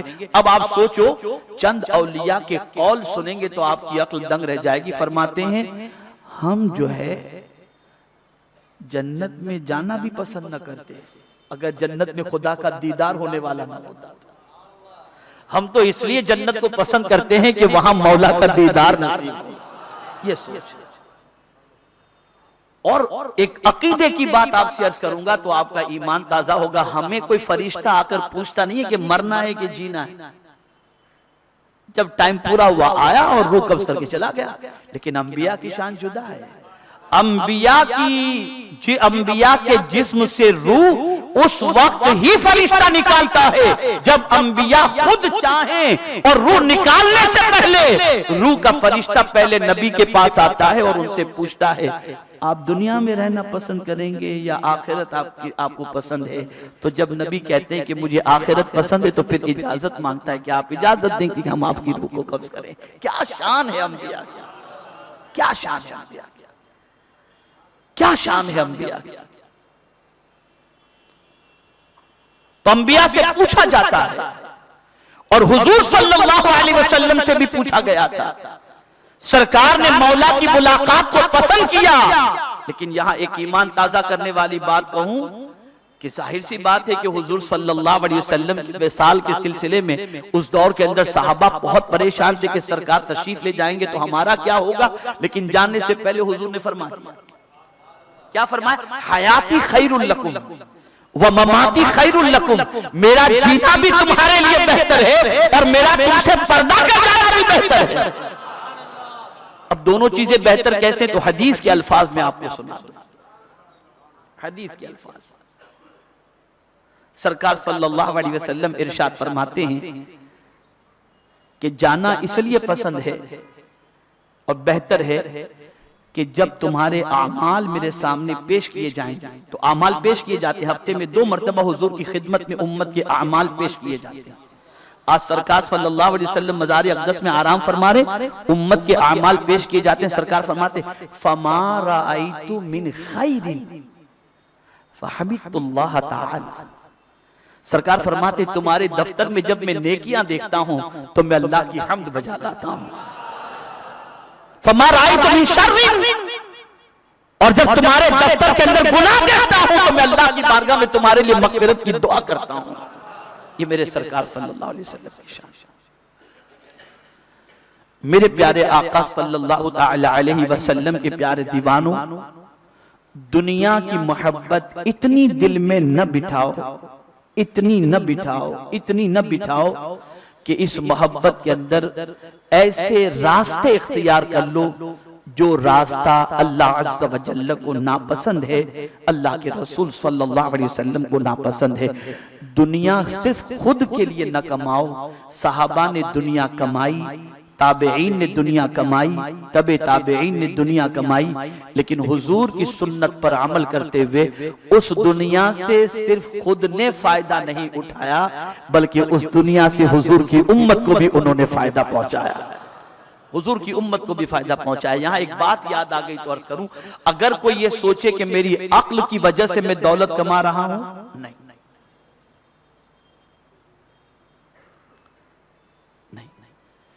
اور عقیدہ بھی درست کر لوں، کبھی کسی کی وجہ سے اللہ روزی عطا کرتا ہے، کسی کی وجہ سے۔ جانتے ہیں دو صحابی تھے، ایک صرف عبادت اور ریاضت میں لگے رہتے تھے، ایک محنت کر کے خوب کماتے تھے، تو محنت کر کے کمانے والے یہ سوچتے تھے کہ میری محنت سے میں کما رہا ہوں، اور دوسرے کے حوالے سے یہ خیال تھا کہ یہ تو کچھ بھی نہیں کرتا۔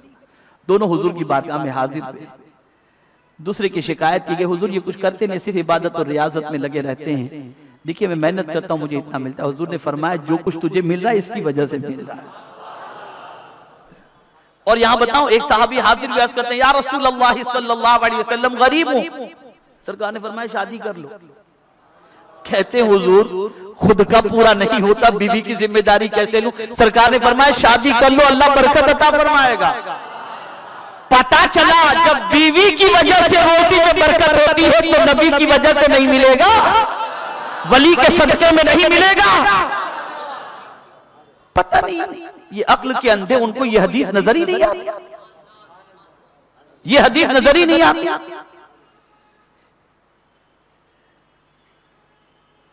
تو سرکار کی تعلیم یہ تھی کہ تم سب کچھ اپنے لیے نہ کرو بلکہ کماؤ بھی تو دوسروں کو، بلکہ قرآن نے کہا وفی اموالہم حق للسائل والمحروم، اور ان کے مالوں کے اندر ان کا بھی حق ہے جو محروم معیشت ہیں، جو بے روزگار ہیں، اللہ نے ان کا حق بھی تمہارے مال کے اندر رکھا ہے۔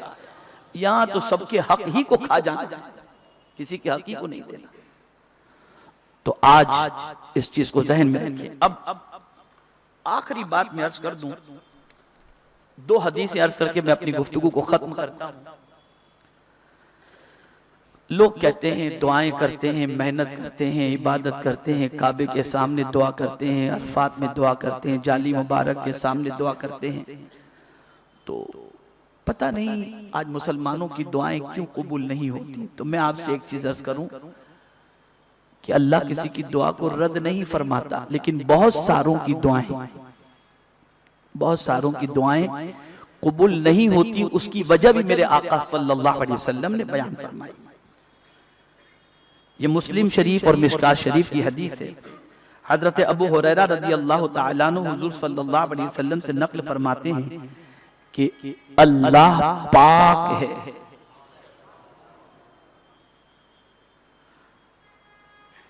پاکیزہ کو پسند فرماتا ہے اور پاکیزہ چیزوں کو قبول فرماتا ہے، اور بے شک اللہ نے مومنوں کو بھی وہی حکم دیا جو رسولوں کو حکم دیا۔ اور کیا حکم دیا؟ اے رسولوں کی جماعت پاکیزہ چیزوں صالحہ کرو، اسی طرح مومنوں سے فرمایا اے ایمان والو ان پاکیزہ چیزوں میں سے کھاؤ جو ہم نے تمہیں دی ہیں۔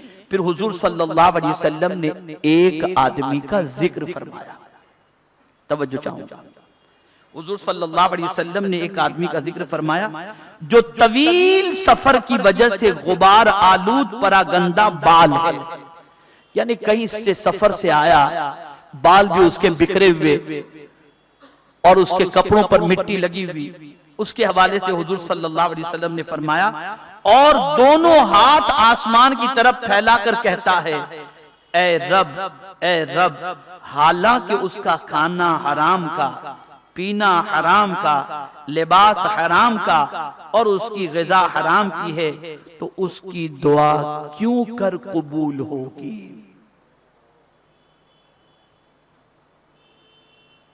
پتہ چلا کہ ہمیں اپنی غذاؤں کے بارے میں، لباس کے بارے میں، سب چیزوں کے بارے میں غور کرنا چاہیے کہ کہیں وہ چیزیں حرام کی تو نہیں ہیں، اس میں حرام کی آمیزش تو نہیں۔ اسی لیے حضرت سعد رضی اللہ تعالیٰ عنہ نے حضور سے عرض کیا، یا رسول اللہ صلی اللہ علیہ وسلم دعا فرمائیں کہ اللہ مجھے مستجاب الدعوات بنا دے، تو سرکار نے فرمایا اے سعد حلال کھاؤ، اللہ تمہیں مستجاب الدعوات بنا دے گا۔ اب ایک اور حدیث سماعت فرما لیں۔ حضرت انس رضی اللہ تعالیٰ عنہ حضور صلی اللہ علیہ وسلم سے روایت کرتے ہیں کہ حضور صلی اللہ علیہ وسلم نے فرمایا لوگوں پر ایک ایسا دور آئے گا کہ مومن، ایسا دور آئے گا کہ کوئی مومن مسلمانوں کی جماعت کے لیے دعا کرے گا مگر قبول نہیں ہوگی۔ کوئی مومن مسلمانوں کی جماعت کے لیے دعا کرے گا مگر قبول نہیں کی جائے گی۔ اللہ تعالیٰ فرمائے گا تو اپنی ذات کے لیے اور اپنی پیش آمدہ ضرورت کے لیے دعا کر، میں قبول کروں گا۔ یعنی اس مومن سے کہا جائے گا اے میرے بندے تو اپنے لیے کر، تیری جو ضرورتیں ہیں اس کے لیے تو دعا کر، تو تیری دعا تیرے حق میں قبول کی جائے گی، مسلمانوں کے لیے نہیں۔ لیکن عام لوگوں کے حق میں قبول نہیں کروں گا، یہ رب فرمائے گا۔ اب کیوں قبول نہیں کرے گا؟ توجہ چاہوں گا۔ میرے آقا صلی اللہ علیہ وسلم ارشاد فرماتے ہیں کہ اس لیے کہ انہوں نے مجھے ناراض کر لیا ہے، اس لیے کہ انہوں نے مجھے ناراض کر لیا ہے، اور ایک روایت میں ہے کہ میں ان سے ناراض ہوں، اور ایک روایت میں ہے کہ میں ان سے ناراض ہوں۔ میرے پیارے آقا صلی اللہ تعالی علیہ وسلم کے پیارے دیوانوں، اب اللہ کی رضا کی شان کیا ہے؟ تو قرآن کہتا ہے وَرِضْوَانٌ مِّنَ اللَّهِ اکبر، اللہ کی خوشی سب سے بڑی چیز ہے۔ اس لیے اپنے رب کو منانے کی کوشش کرو، اپنے رب کو راضی کرنے کی کوشش کرو۔ اب راضی کیسے کر سکتے ہیں؟ راضی کیسے کر سکتے ہیں؟ تو اس کو بھی قرآن نے کہا وَهُوَ الَّذِي يَقْبَلُ التَّوْبَةَ عَنْ عِبَادِهِ وَيَعْفُ عَنِ السَّيِّئَاتِ، اور وہی ہے جو اپنے بندے کی توبہ کو قبول فرماتا ہے۔ اور سیئات اور خطیئات میں فرق ہے۔ خطیئات کہتے ہیں چھوٹے گناہ کو، اور سیئات کہتے ہیں بڑے گناہ کو۔ تو قرآن کہتا ہے وَيَعْفُو عَنِ السَّيِّئَاتِ، اور وہ بڑے گناہوں کو بھی معاف فرمانے والا ہے۔ وَيَعْلَمُ مَا تَفْعَلُونَ، اور وہ جانتا ہے جو تم کرتے ہو۔ اب یہاں ایک بات میں عرض کر دوں، سب کو منانا بہت مشکل ہے، خدا کو منانا آسان ہے، بہت آسان ہے۔ اتنا آسان ہے اس کو منانا کہ میں سمجھتا ہوں کسی کو منانا اتنا آسان نہیں جتنا خدا کو منانا آسان ہے۔ میں ایک چھوٹی سی مثال آپ کو دوں، یہ مثال سمجھنے سمجھانے کے لیے۔ ایک ماں کا مسئلہ لے لو، بیٹا کتنا ہی پاپی، پریشان کرنے والا، نافرمان، ستانے والا کیوں نہ ہو، لیکن جیسے ہی ماں کے پاس آ کے رونا شروع کر دے، ماں اسے اپنے سینے سے لگا لیتی ہے، بیٹے دیکھ اب آئندہ مت کرنا۔ ماں اپنے بچے کے آنسو نہیں دیکھ سکتی۔ جس ماں کے دل میں اللہ نے رحم ڈالا ہے، جب اس ماں کی رحمت کا یہ عالم ہے تو میرے کریم کی رحمت کا عالم کیا ہو۔ تو جب کوئی روتا ہے، اسے منانے کی کوشش کرتا ہے، تو میرا کریم فوراً مان جاتا ہے اور فرشتوں سے فرماتا ہے یہ رو رو کے مجھ سے معافی مانگتا ہے۔ فرشتوں یہ جانتا ہے کہ میں معاف کرنے والا ہوں، اسی لیے تو معافی مانگتا ہے۔ فرشتوں گواہ ہو جاؤ، میں نے معاف کر دیا، میں معاف کر دیا۔ تو اسے مناؤ، اسے راضی کرنے کی کوشش کرو۔ میں سمجھتا ہوں کہ آپ اچھی طریقے سے سمجھ گئے ہوں گے کہ ہماری پریشانیوں کا سبب خود ہمارے اعمال، حب الدنیا، کراہیت الموت، یہ ساری چیزیں ہیں جس کی وجہ سے آج ہم پوری دنیا میں پریشان ہیں۔ انشاءاللہ زندگی رہی تو ایک اہم موضوع کے ساتھ پھر آئندہ اجتماع میں میں حاضر ہوں گا۔ آج میں آیا تو میں نے دیکھا کہ آج تھوڑی تعداد شروع میں کم نظر آئی، لیکن آئندہ ایسا نہیں ہونا چاہیے۔ دیکھیں ٹائم اتنا زیادہ ہو گیا کہ اب مجھے فکر ہو رہی ہے کہ میں ذکر کراؤں کہ دعا کراؤں، تو میں سمجھتا ہوں الصلاۃ والسلام اور مختصر دعا پر ہم اجتماع کو ختم کر دیں گے، اس لیے کہ وقت زیادہ ہو چکا ہے اور آپ سب کو پہنچنا بھی ہوگا۔ تو میں آپ سے عرض کرنا چاہتا ہوں اللہ کی بارگاہ میں صدق دل سے توبہ کریں، معافی مانگیں، گریہ وزاری کریں، اور اس کے لیے بہترین وقت ہے رات کو جب سب سوئے ہوں تو تنہائی میں مصلی پر آنسو بہاؤ، اللہ کی بارگاہ میں گڑ گڑا کر معافی مانگو۔ سب سے بڑا فائدہ کیا ہوگا؟ وہ تو راضی ہوگا، آپ کے دل کا بوجھ ہلکا ہو جائے گا، آپ کے دل کا بوجھ ہلکا ہو، آپ کا دل اندر سے کہے گا بس اللہ کریم مجھے ضرور معاف فرما دے گا۔ تو یاد رکھیں ان چیزوں کو اپنائیں، اور میں گزارش کروں گا کہ آئندہ اجتماع میں ٹھیک آپ یعنی انشاءاللہ میں کوشش کروں گا کہ 11:15 بجے میں گفتگو شروع کر دوں۔ آج کافی وقت ہو گیا، اس لیے کہ میں اب چاہتا ہوں کہ میں سوچ کو درست کرنے کی کوشش کروں، تاکہ سوچ جب درست ہو جائے گی انشاءاللہ تو ہمارے اعمال بھی انشاءاللہ درست ہو جائیں گے۔ تو آپ دوست احباب و متعلقین کے ساتھ کثیر تعداد میں آئندہ اجتماع میں عشاء کے بعد ہی تشریف لے آئیں، تاکہ عقائد سے متعلق بھی گفتگو سماعت فرمائیں، اور ساتھ ہی ساتھ میرا بیان بھی جو کچھ نئے موضوع سے متعلق ہو اسے بھی آپ سماعت کر سکیں۔ اللہ ہم سب پر کرم کی نظر فرمائے۔ وما علینا الا البلاغ المبین۔ السلام علیکم ورحمۃ اللہ وبرکاتہ۔ اصلاح معاشرہ کانفرنس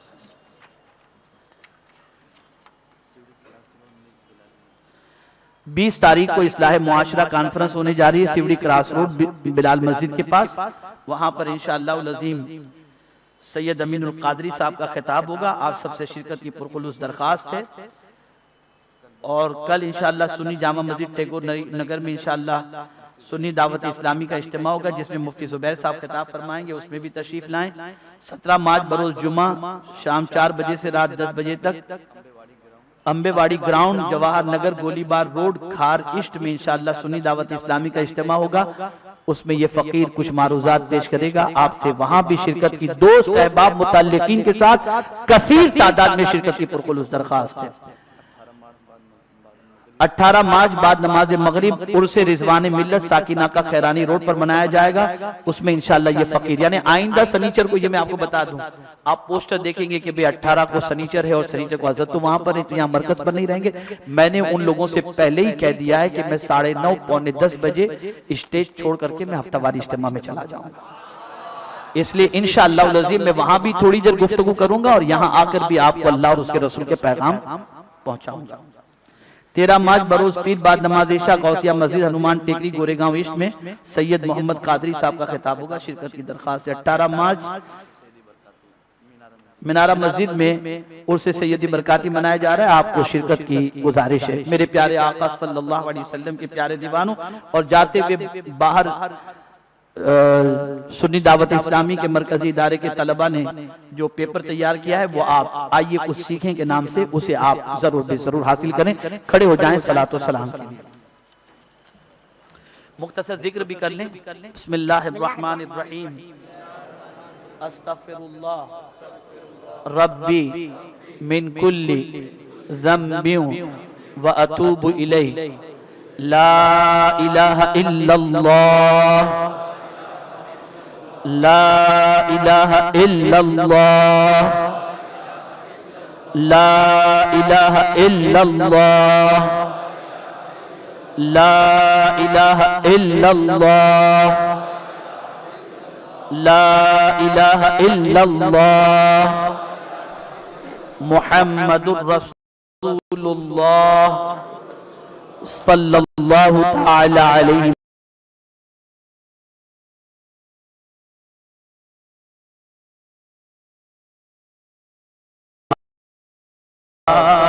جانے رحمت پہ لاکھوں سلام، شمع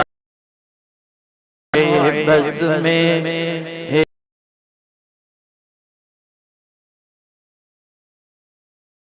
ہدایت پہ